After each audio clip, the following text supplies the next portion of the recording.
This video demonstrates how to attach one of your crochet dreadlock extensions onto the bottom of one of your reel dreads. You need to start with a fairly blunt end to your reel dreads, so if they taper off and they're quite wispy, I'd recommend cutting it and making it blunt. Cut the loop at the top of the extension off and then fan out the hair for the first 2 or 3 centimeters. The hair that we're fanning out will overlap over the reel dread and this will create the join. So I'm using a little bit of dread dust at this point because the dread dust texturizes the hair and makes it a little bit sticky.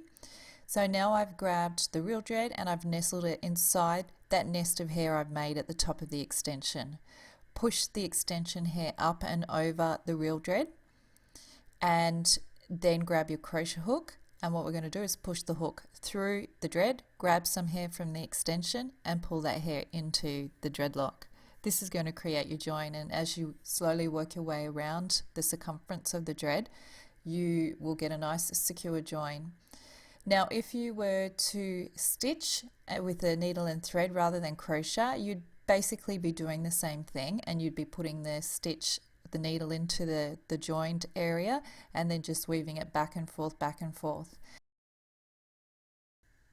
So the benefits of crocheting this join is that it is an absolutely permanent join. It's very secure and the dreadlock won't come out, particularly as it continues to mature and that join strengthens, and it's also completely seamless.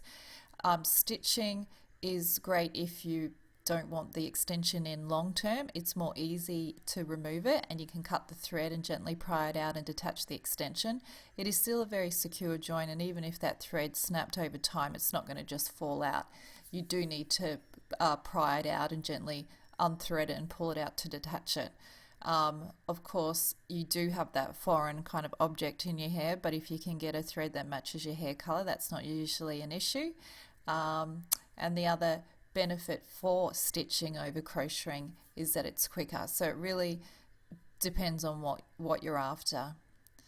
Now as you can see, I've moved around the circumference of the dreadlock and I'm nearly finished, so in a moment I'll smooth this down and you can see that it is a nice seamless join.